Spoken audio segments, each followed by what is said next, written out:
भगवान ने जब बाली को मारा और उसकी पत्नी तारा रोती चिल्लाती आई, तो एक चौपाई में भगवान ने उपदेश दे करके उसका सारा शोक दूर कर दिया। किसके लिए रोती हो? बोले पति के लिए। भगवान बोले पति पड़े तो हैं तुम्हारे सामने। बोले उनका शरीर पड़ा है, अब उनकी आत्मा तो नहीं है। भगवान बोले तो आत्मा के लिए रो रही हो? आत्मा अविनाशी होती है देवी, उसका विनाश किसी काल में नहीं होता। तो आत्मा से प्रेम करती हो तो आत्मा कभी मरने वाली नहीं, यहां नहीं तो कहीं तुम्हारी उस बाली की आत्मा तो है। और शरीर से प्रेम करती हो तो शरीर सामने पड़ा है, तो रोने की क्या आवश्यकता है। बस इतनी सी बात से तारा को ज्ञान हो गया और उसका शोक समाप्त। तो उपदेश देना चाहें और समझाना चाहें तो एक चुटकी में समझा दे, अन्यथा भला जिसने मारा है तारा के पति को, वही खड़ा होकर के उपदेश देवे तो कोई पत्नी सुनेगी? जिसने पति का वध करके सिंदूर उजाड़ा हो और वही उसकी पत्नी को समझाने लगे कि ये सब झूठा है, तो पत्नी पहले सुनने को ही तैयार होगी क्या? और भगवान ने एक चुटकी में उसे ठीक कर दिया, उसका शोक दूर कर दिया।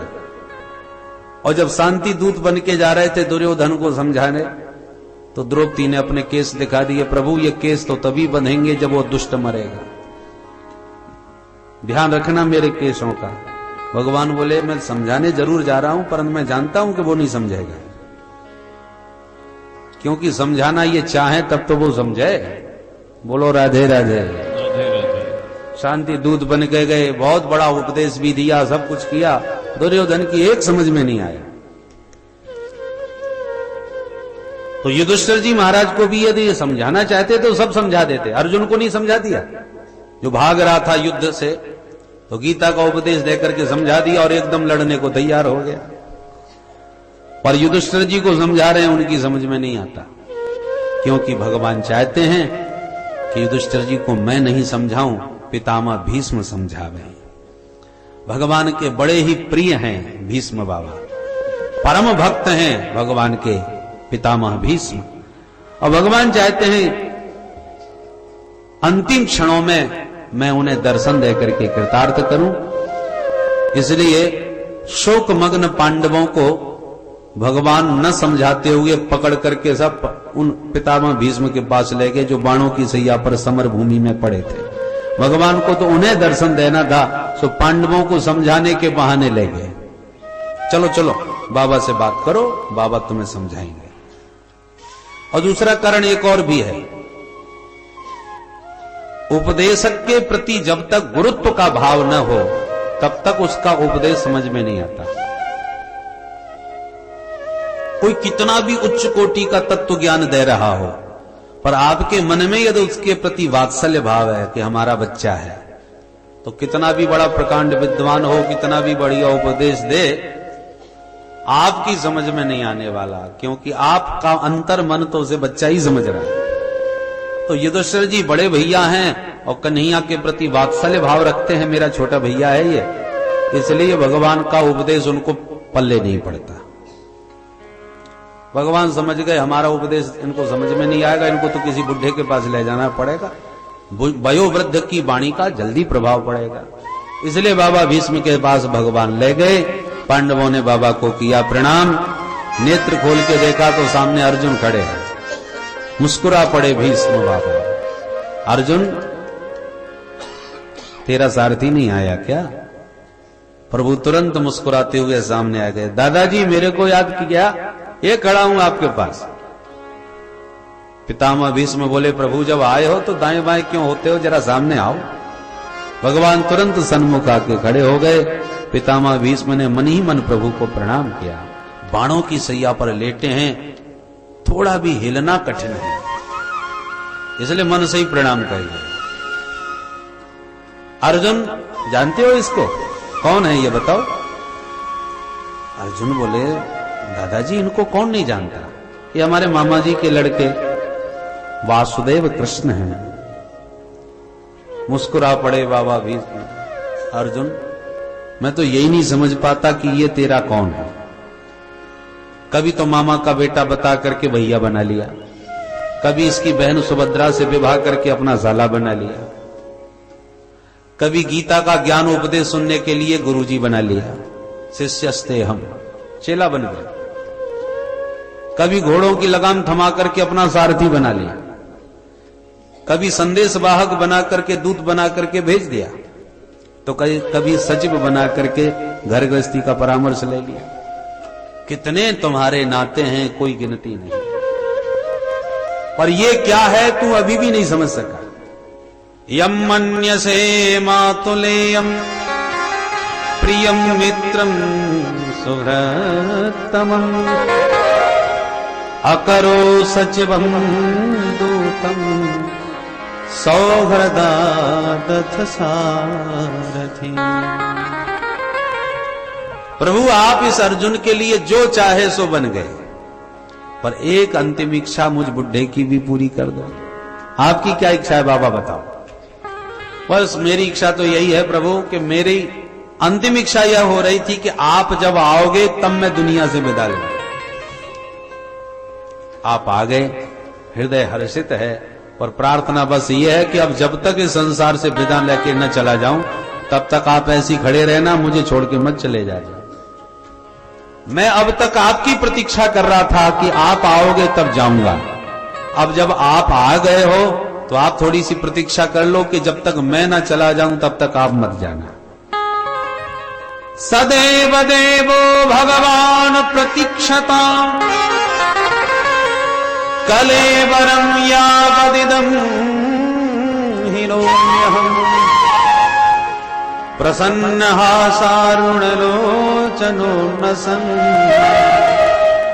मुखाम्बुजो ध्यानपतश्चतुर्भुजः। प्रभु प्रतीक्षा कीजिए, जब तक न जाऊं खड़े रहिए। भगवान ने मन में सोचा अच्छी तगड़ी ड्यूटी लगा दी हमारी। हम जानते हैं कि बाबा भीष्म इच्छा मृत्यु के वरदानी है। जब तक ये मृत्यु की इच्छा न करें यमराज भी इन्हें मारने में समर्थ नहीं। ये उनको वरदान मिला हुआ है। और संसार में शायद ही कोई व्यक्ति हो जो मरना चाहे। कौन चाहता है? हाँ, कभी कभी दुखी हो जाता है बहुत ज्यादा, तब भले मुंह से निकल जाए कि हे भगवान ऐसी जिंदगी से तो मरना ही अच्छा। पर वो दुखी है इसलिए कह रहा है, पर वस्तुतः मरना तो वो भी नहीं चाहता।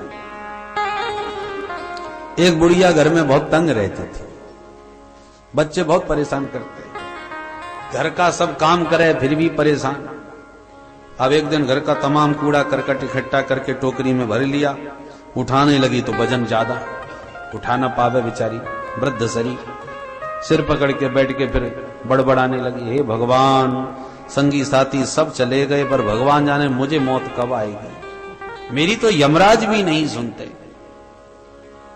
ऐसे कह रही थी कि यमराज वहीं से निकल रहे थे, उन्होंने सुन लिया। अरे हमको किसने पुकारा? यमराज तुरंत बुढ़िया के सामने आके खड़े हो गए। कहो देवी क्या चाहते हो? देखते ही घबरा गई, कौन हो महाराज? बोले हम हैं यम, हम यमराज हैं। अभी अभी तुमने हमारा स्मरण किया था ना, तो हमने सुन लिया, हम आ गए तुम्हारे पास, बोलो क्या चाह रही हो? बुढ़िया एकदम घबरा गई यमराज का नाम सुनते, हाथ जोड़ के बोली महाराज मुझे कछूना चाहिए आपसे, आप आ ही गए हो तो या टुकड़ी है मेरे सिर पर वो चाय दे, जहां पधार रहे हो प्रेम से पधारो, मुझे कोई जरूरत नहीं। 1 मिनट में भाषा बदल गई और घबराई गई। तो दुखी हृदय से भले ही कोई कह दे, पर मरना वस्तुतः कोई नहीं चाहता। तो भगवान ने सोचा कि ये कह रहे हैं कि जब तक हम न चले जाएं संसार से तब तक खड़े रहो, और 2-4 महीने के लिए भी कार्यक्रम कैंसिल कर दिया इन्होंने न जाने का, तो हमारी तो कितनी तगड़ी ड्यूटी लग जाएगी, कब तक खड़े रहेंगे? भगवान मुंह लटका के बोले जैसी आपकी इच्छा। सुई बाबा बोले ये लटका हुआ चेहरा नहीं देखना हमको, जब तक खड़े हो प्रसन्न हासारुणलोचनो न सन् मुखाम्बुजो ध्यानपतश्चतुर्भुजः। प्रभु जब तक मेरे सामने खड़े हो जरा मुस्कुराते रहो।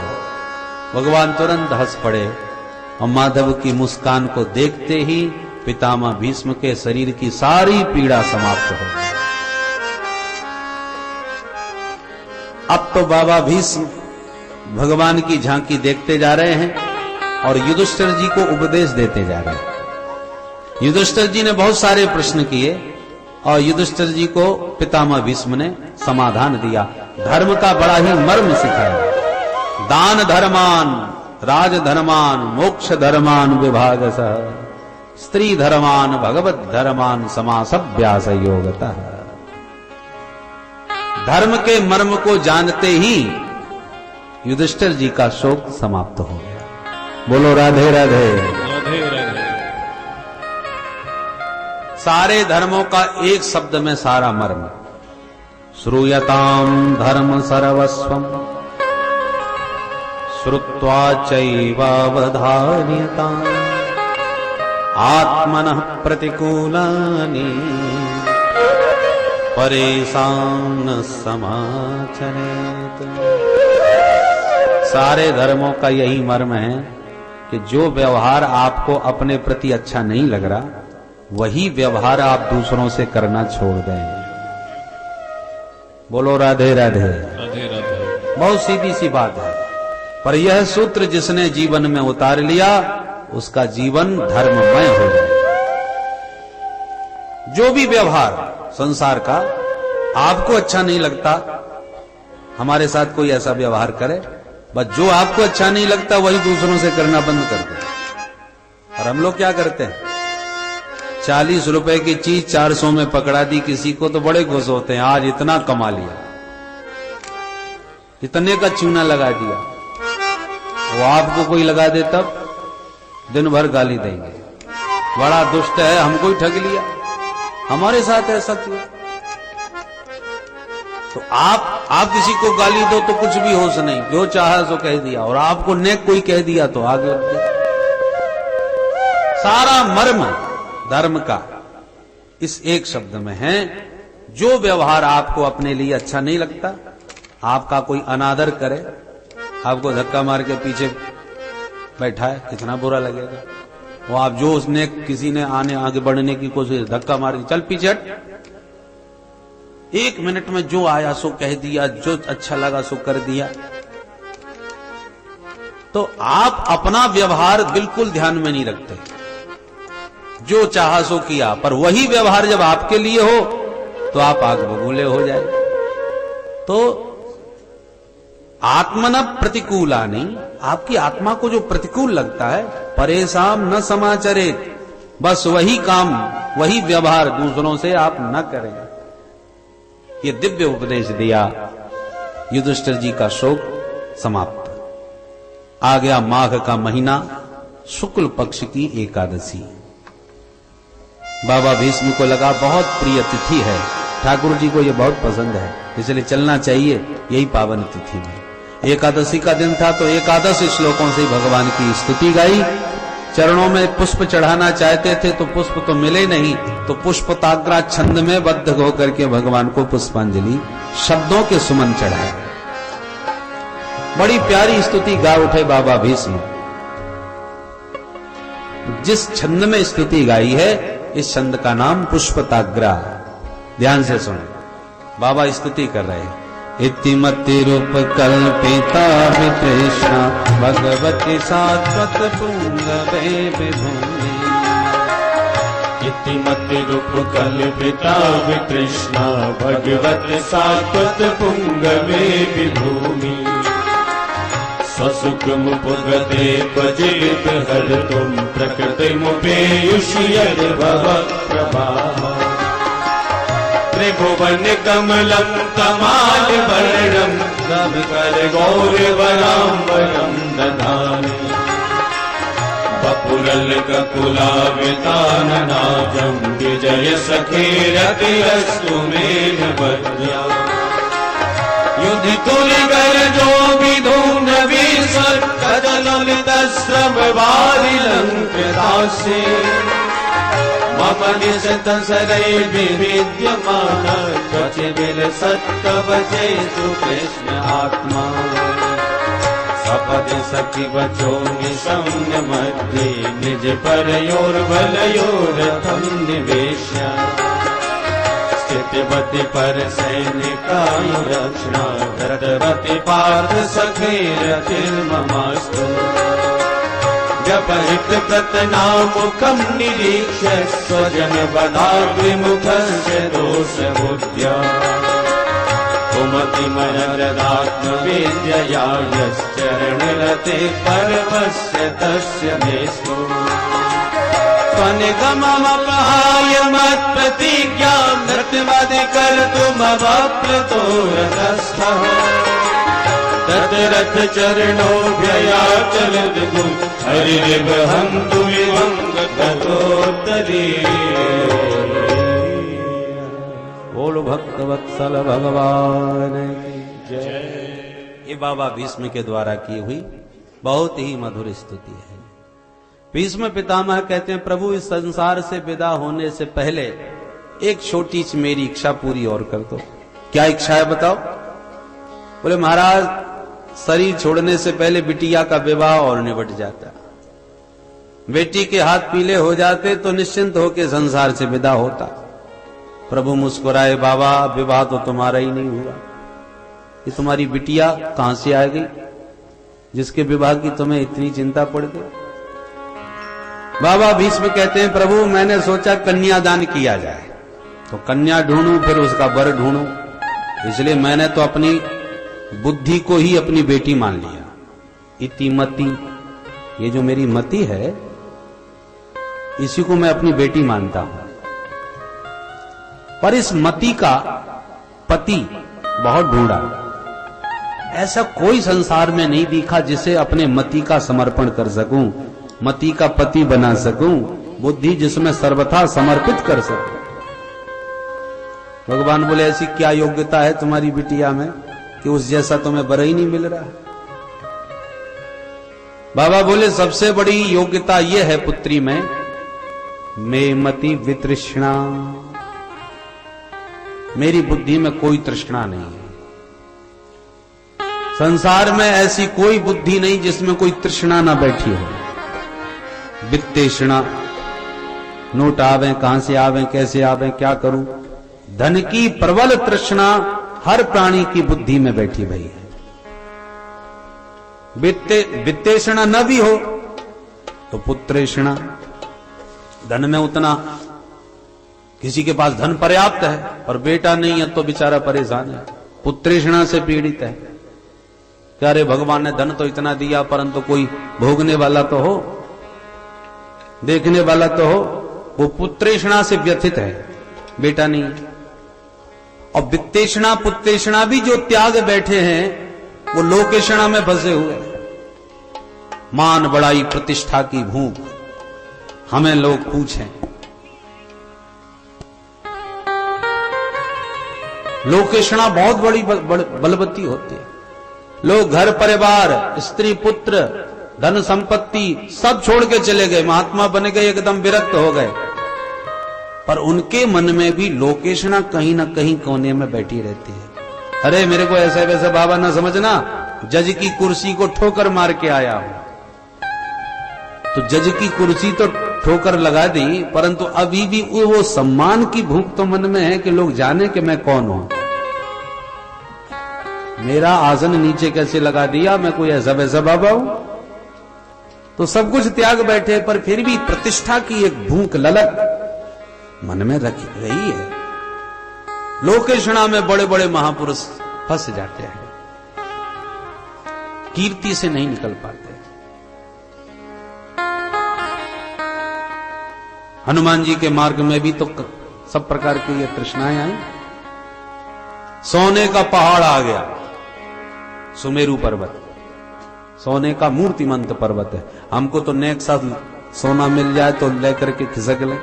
हनुमान जी के सामने सोने का पहाड़ सामने खड़ा है, और हनुमान जी ने क्या किया? हनुमान तहि परसा कर पुनि कीन प्रणाम, राम काज कीने बिनु मोहे कहां विश्राम। सोने का शिखर सामने खड़ा है, आइए विश्राम पाइए, मैं तुम्हारा सेवक हूं, तुम्हारी सेवा करना चाहता हूं। हनुमान जी ने हनुमान तहि परसा, स्पर्श तो किया। दुनिया में दो तरह के लोग हैं। कुछ लोग ऐसे होते हैं कि जो सोने से हाथ ही नहीं लगाते, छूते ही नहीं, अरे हम पैसे से हाथ ही नहीं लगाते। कुछ ऐसे हैं जो छूते ही नहीं, और कुछ ऐसे हैं जो छोड़ते ही नहीं। और हनुमान जी ने छुआ, पकड़ा नहीं, स्वीकार नहीं किया। यह हनुमान जी की कुशलता। जो छूते नहीं उनके सामने भी समस्या है, उनके भीतर भी अभिमान आ जाता है कि देखो हम रुपयों से हाथ ही नहीं लगाते। हो सकता है त्याग का अभिमान जग जाए, हम इतने बड़े त्यागी हैं, हम इतने बड़े त्यागी हैं, ये कहना भी एक अभिमान है। तो हनुमान जी छू रहे हैं, घृणा थोड़ी करते हैं, हम हाथ नहीं लगाएंगे, हाथ लगा रहे हैं। हनुमान तई परसा, और उसके बाद प्रणाम कर लिया, भैया मैं आपकी सेवा स्वीकार नहीं कर सकता। छू भी लिया और स्वीकार भी नहीं किया। संपत्ति आ रही है, स्वीकार है, चली जाए हमें आवश्यकता नहीं, जाओ। ये हनुमान जी की स्थिति है। कोई तृष्णा उन्हें पकड़ नहीं सकती। सोने के पहाड़ से बच गए तो सुरसा की कीर्ति सामने आ गई। सुरसा बोली मैं खा जाऊंगी। अच्छा, सोने को छोड़ा तभी सुरसा आई, मतलब क्या हुआ? स्वर्ण है संपत्ति। जहां आपने संपत्ति को त्यागा कि संसार में आपकी कीर्ति बढ़ी। अरे महान त्यागी हैं भैया, क्या बात है, उन जैसा सिद्ध महात्मा तो देखा ही नहीं। कीर्ति तुरंत सुरसा बन के मुंह फाड़ के सामने आ जाती है हनुमान जी के सामने। हनुमान जी ने स्वर्ण त्याग किया कि कीर्ति की सुरता मुंह फाड़ के खाने को आ गई साधक हनुमान जी को। हनुमान जी ने खूब समझाया, पर नहीं मैं खाऊंगी। अच्छा तो खा जाओ। तो सुरसा ज्यों ज्यों मुंह बढ़ाती है हनुमान जी उतने ही बड़े होते चले जाते। और जहां 100 योजन का मुंह फाड़ा तो हनुमान जी चाहते तो 200 योजन के भी हो सकते थे, पर हनुमान जी को कीर्ति में फंसना थोड़ी है। एक क्षण में तुरंत छोटे से हो गए, मच्छर जैसे छोटे से बन करके पेट में भी गए और लौट के वापस भी आ गए और प्रणाम करके चल दिए। इसका क्या मतलब हुआ? कीर्ति से उलझो मत, कीर्ति के पीछे न पड़ो, कीर्ति अपने आप ही तुम्हारे पीछे पड़ेगी। जब स्वर्ण त्याग दोगे, मान बढ़ाई, धन संपत्ति छोड़ दोगे, संसार में कीर्ति अपने आप ही तुम्हारे पीछे पड़ेगी। तुम्हें कीर्ति के पीछे पड़ने की आवश्यकता नहीं। परंतु बड़ा होना सबको अच्छा लगता है। हनुमान जी भी बड़े होते गए, तुम इतने तो हम इतने।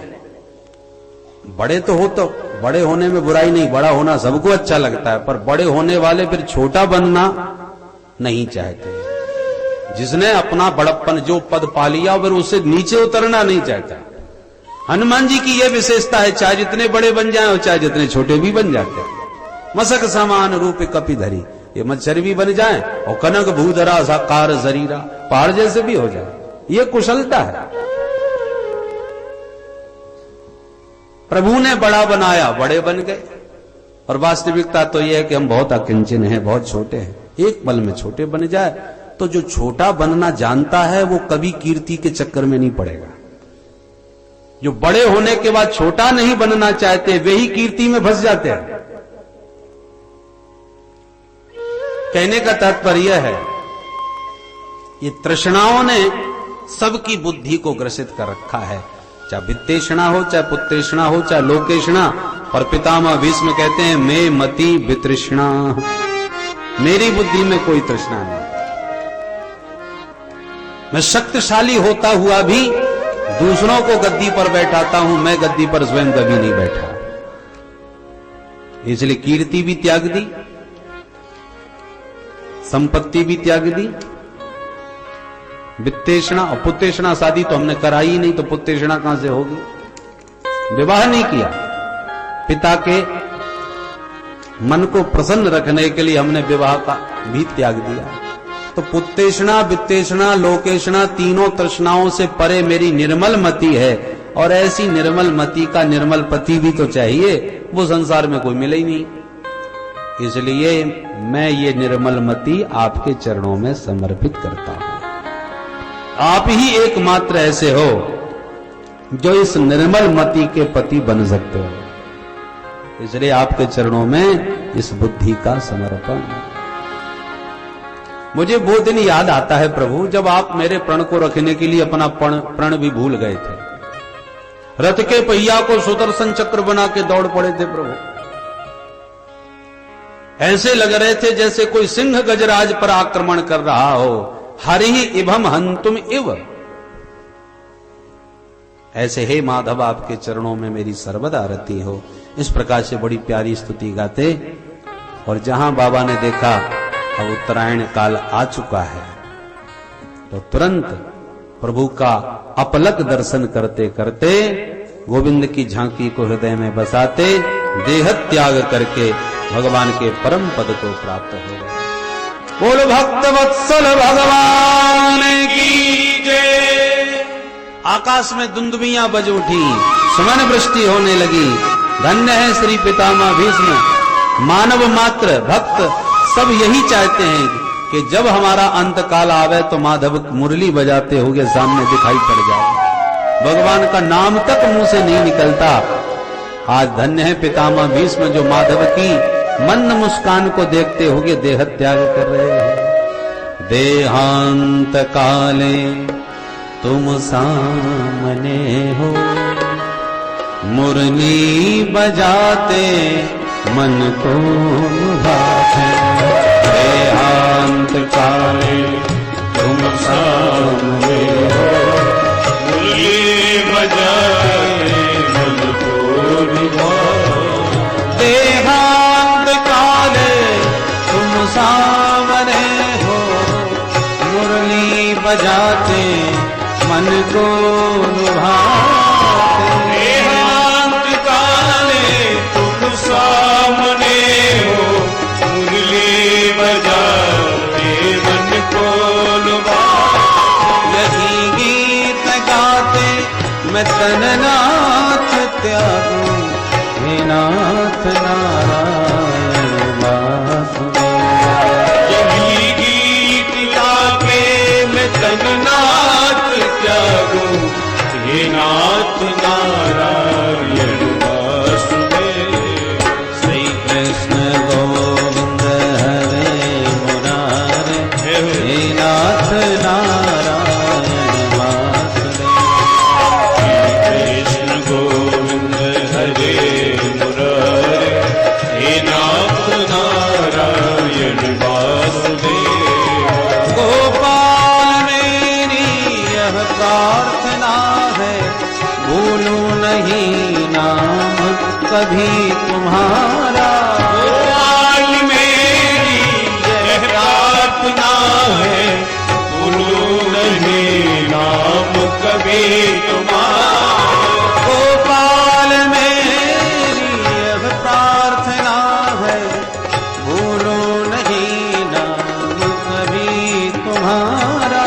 गोपाल मेरी यह प्रार्थना है, भूलूं नहीं नाम कभी तुम्हारा। निष्काम होके मैं दिन रात गाऊं, हे नाथ नारायण वासुदेवा। इस काम होके मैं दिन रात गाऊं, हे नाथ राधे राधे। वासुदेव। श्री कृष्ण गोविंद हरे मुरारे, हे नाथ नारायण वासुदेवा।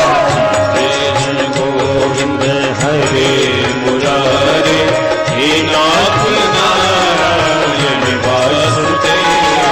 श्री कृष्ण गोविंद हरे मुरारे, हे नाथ नारायण वासुदेवा। कृष्ण गोविंद हरे मुरारे, हे नाथ नारायण वासुदेव। हे नाथ नारायण वासुदेवा। हे नाथ नारायण वासुदेव। हे नाथ नारायण वासुदेवा। हे नाथ नारायण वासुदेव। हे नाथ नारायण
जपो राधे जय राधे राधे राधे जपो राधे राधे राधे जय जय राधे राधे राधे राधे राधे राधे राधे राधे राधे बजो राधे राधे राधे जय राधे राधे राधे बजो राधे राधे राधे जय राधे राधे राधे बजो राधे राधे बजो राधे राधे राधे बजो राधे राधे राधे जपो राधे राधे राधे बजो राधे राधे राधे जपो राधे राधे राधे राधे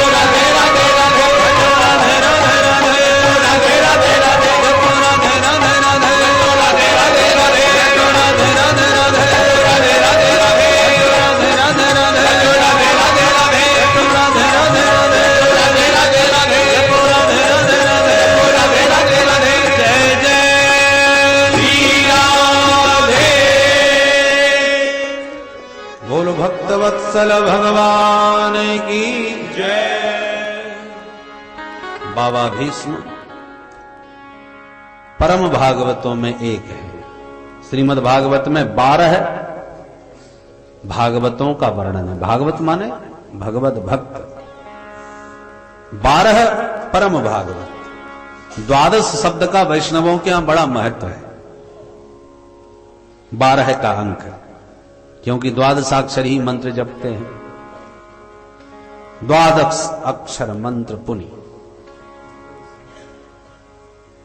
तो 12 अक्षर मंत्र जपते हैं और वैष्णव 12 ही तिलक धारण करते हैं। और इसलिए इस वैष्णव के परम पावन ग्रंथ भागवत में भी 12 स्कंद हैं और इसलिए 12 ही परम भागवत हैं। कौन कौन? स्वयंभू, नारदः, शंभु, कुमारः, कपिलः, मनुः, प्रहलादः, जनकः, भीष्मः, बलिर्वैयासकिर्वयम् 12 बीजानीमो धर्मान भागवतम भटा। छठवें स्कंद में इन 12 परम भागवतों का वर्णन है और उन 12 भागवतों में हमारे बाबा भीष्म भी हैं जिनका पावन चरित्र आप अभी सुन रहे थे। ये परम भागवत है। पांडवों का शोक इनके पावन उपदेश से दूर हो गया। भगवान अब पांडवों से बोले भैया अब तो आज्ञा मिले घर जाने की। न चाहते हुए आज पांडवों ने पुनः भगवान की विदाई की तैयारी करी। बड़ी कठिनाई से प्रभु को विदा किया। अर्जुन बोले प्रभु अब आपके बिना मेरा मन नहीं लगने वाला।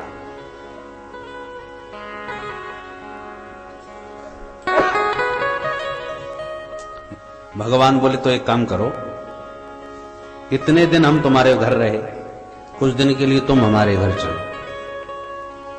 तो अपने परम प्रिय सखा अर्जुन को साथ में लेकर भगवान द्वारकानाथ पांडवों से विदाई लेकर के अपनी द्वारकापुरी चल दिए। द्वारका में बहुत दिनों के बाद आज लौट रहे हैं।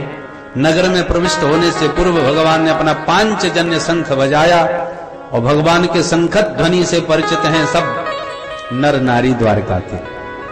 जो ध्वनि सुनाई पड़ी दौड़ पड़े सब नर नारी चारों ओर से और दौड़ करके सभी ने अपने द्वारकानाथ का दिव्य भव्य स्वागत सत्कार किया।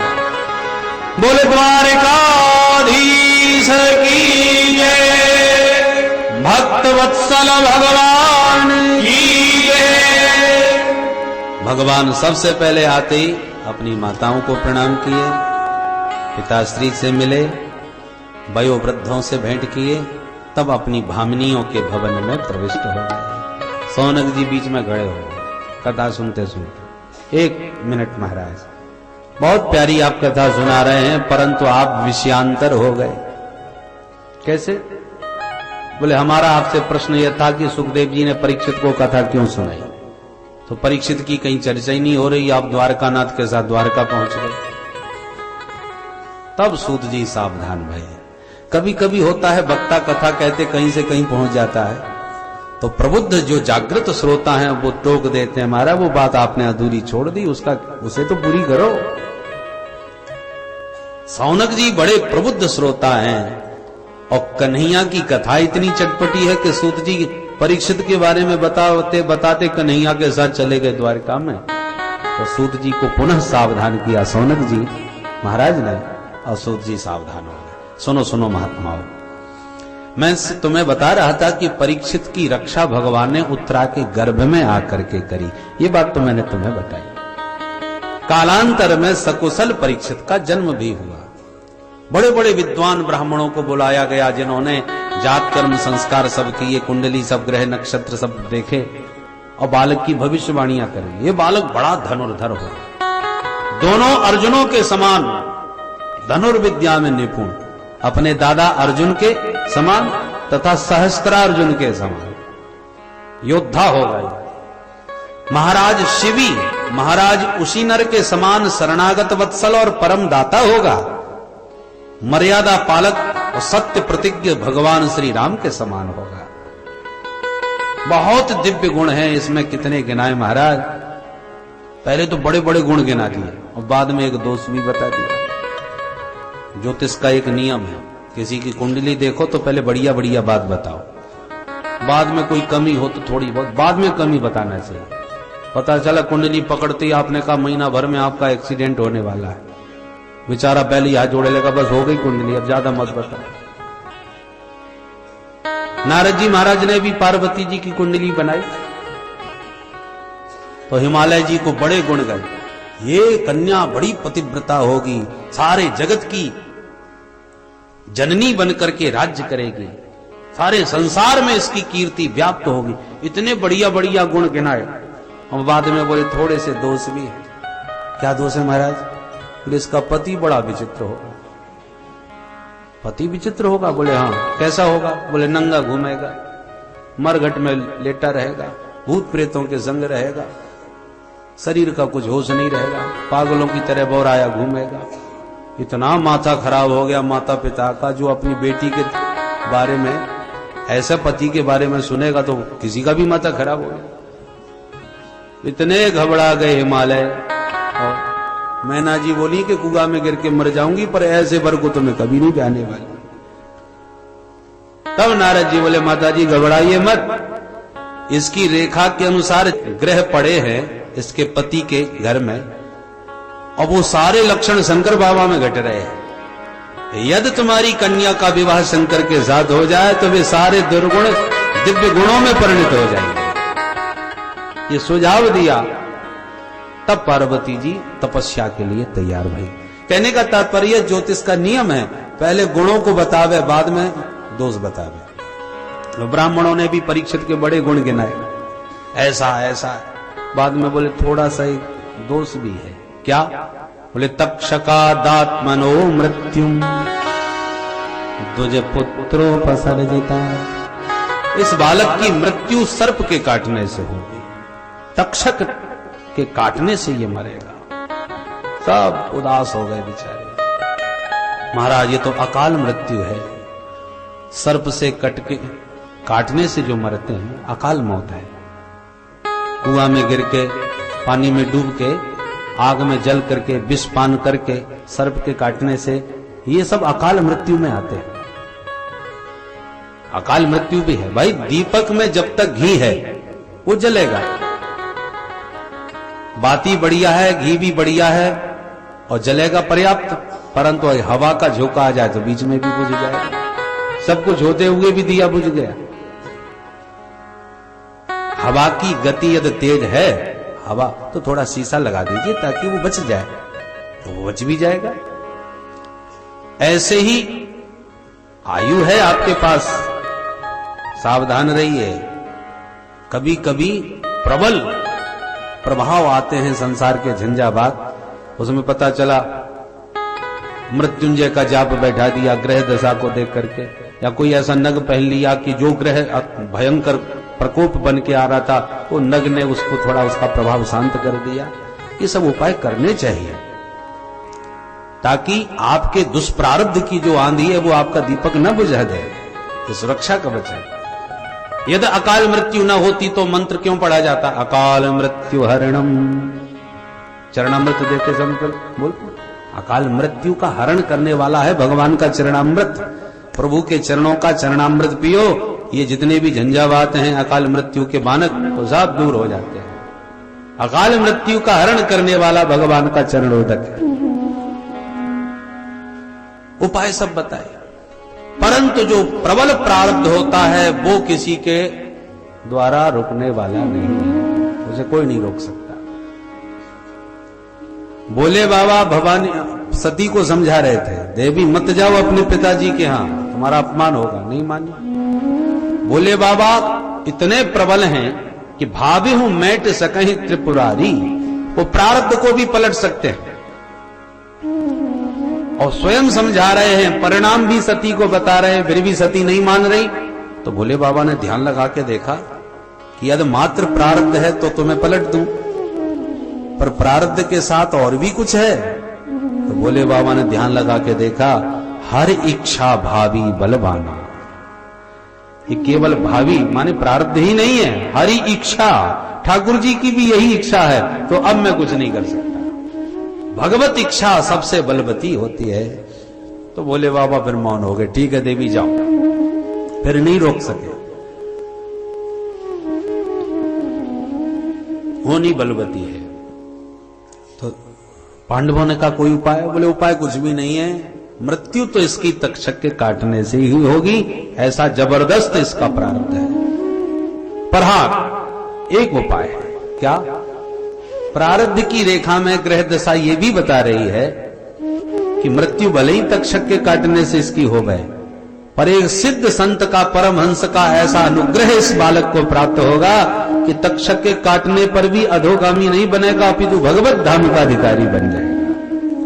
ऐसे दिव्य संतों का कृपा पात्र ये बालक बनेगा, इसलिए इसका कल्याण हो जाएगा। तब पांडवों को शांति मिली कि चलो इस मृत्यु लोक में मरना तो सभी को है, पर मृत्यु मंगलमयी हो जाए, यही हमारी कामना है। महाराज इसका नाम क्या रखा जाए? ब्राह्मणों ने नाम रख दिया विष्णुरात। भगवान विष्णु की कृपा से ही मातृगर्भ में इस बालक की रक्षा हो सकी, इसलिए बालक का नाम विष्णुरात नामकरण करके चले गए। पर बच्चा को जिसकी गोद में जाता है उसी का मुंह ताकता रह जाता है। घर में कोई नया मेहमान आवे तो उसका मुंह ताकने लग जाओगे। जो भी नया चेहरा आता है उसी को ये बालक देखता ही रह जाता है। तो पांडवों को बड़ा विचित्र लगने लगा, ये सबका मुंह क्यों ताकता रहता है? और बालक इसलिए ताक रहा है कि ये वो कौन है इनमें से जो हमारे को मां के गर्भ में बचाने आया था। उनके द्रवीभूत चित्त में जो चित्तचोर चिपका हुआ था उसी का चिंतन सतत करते रहते हैं, इसलिए हर चेहरे में उसी को ढूंढते हैं, कहीं ये तो नहीं, कहीं वो तो नहीं। इसलिए पांडवों ने प्यार से फिर दूसरा नाम रख दिया परीक्षित। परीक्षित मतलब परितः इक्षति इति परीक्षित। ये चारों तरफ न जाने कैसे ढूंढता रहता है, इस जिज्ञासा से ही इनका नाम परीक्षित पड़ा। समय बीता। एक बार विदुर जी आए, रात्रि विश्राम किए और धृतराष्ट्र को समझा बुझा करके गांधारी के साथ चुपचाप जंगल में निकाल के ले गए कि क्यों इन पांडवों के टुकड़े पर पल रहे हो कुत्ते की तरह। बहुत बुरी तरह विदुर जी ने यहां डांटा है धृतराष्ट्र को कि जिन पांडवों को जलाने में मारने में कोई कसर नहीं छोड़ी तुम लोगों ने, आज बुढ़ापे में उन्हीं के टुकड़ों पर कुत्ते की तरह दुम हिला रहे हो। धिक्कार है तुम्हारी जिंदगी को। भीमापवर्जितम पिंडम मादत्ते गृहपालवत। तब धृतराष्ट्र बोले कहां जाऊं? विदुर जी बोले चलो मेरे साथ, निकलो घर से बाहर। शरीर त्याग प्रायः घर से दूर करना चाहिए। प्रयास यही करे, जो सिद्ध कोटि के महापुरुष होते हैं ना, तो यही प्रयास करते हैं कि मृत्यु के समय कोई हमारे आसपास न रहे, ताकि किसी में चिंतन चला न जाए। घर परिवार के बीच में शरीर छूटता है तो प्रायः घर परिवार के लोग घेरे लेते हैं। कोई तो कहता है बाबा मेरे को पहचान रहे हो? अब दिमाग लगा रहा है कौन है ये, क्या है। तो उन सब में ध्यान लगाने से, उन सब का चिंतन करते करते शरीर छूटेगा तो नाती पोता बन के फिर घर में आना पड़ेगा। तो आवागमन जो छुटाना चाहें उनको चाहिए कि मृत्यु काल में कोई हमारे सामने ना हो। इसलिए सिद्ध कोटि के महापुरुष जब उन्हें लगने लगता है कि अब अंतिम समय आ गया, तुरंत या तो एकांत में चले जाते हैं या घर में कमरे में चुपचाप मौन हो जाते, किसी से बात नहीं करते। कल हम दंडी आश्रम गए तो पूज्यपाद श्री ब्रह्मचारी जी महाराज से सत्संग हुआ थोड़ा, तो उन्होंने कई ऐसी विभूतियों के बारे में बताया। श्री स्वामी नारायणाश्रम जी महाराज, मैं जिनका प्रथम दिवस की कथा में स्मरण कर रहा था, श्री विष्णु आश्रम जी महाराज, कैसी अद्भुत विभूति। 3 भाई थे। श्री विष्णु आश्रम जी महाराज सबसे छोटे थे और नारायण आश्रम जी महाराज इनके बड़े भाई थे, सगे बड़े भाई। तो नारायण आश्रम जी ने सन्यास ले लिया और जब स्वामी जी ने सन्यास लिया इनके बड़े भाई ने, तो उस समय ये विष्णु आश्रम जी महाराज 5-6 साल के छोटे बालक थे। माता का स्वर्गवास हो गया तो अपने छोटे भैया को संस्कृत विद्यालय में पढ़ने के लिए भेजा। पढ़ लिख करके पंडित बना तो उसे भी सन्यासी बना दिया। दोनों सगे भाई सन्यासी बन करके साथ साथ रहे। एक को वंश परंपरा चलाने के लिए गृहस्थ बना दिया, तुम गृहस्थ बनो, हम दोनों सन्यासी। ऐसे महान विरक्त। और नारायण आश्रम जी महाराज जब शरीर छोड़ने लगे इसी दंडी आश्रम में, स्वामी जी बता रहे थे कि पूछा, भाई ये बताओ उत्तरायण काल कब आ रहा है? बोले महाराज सोमवार को पौष शुक्ल द्वादशी प्रदोष भी है, सोमवार है, वो उत्तरायण काल उसी दिन से लगेगा। कब पड़ेगी द्वादशी? बोले 2 दिन के बाद है। ठीक है, सारी जानकारी ली और जहां प्रदोष आया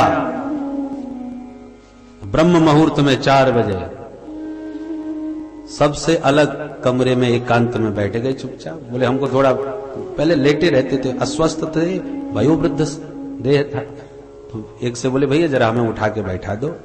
उसने सहारा दे के बैठाया तो कमरे में पद्मासन में बैठ गए और लोग देख रहे थे कि स्वामी जी, और जमीन में तखत त्याग कर आराम से बैठ गए और सबके देखते देखते पल भर में अपना देह त्याग दिया।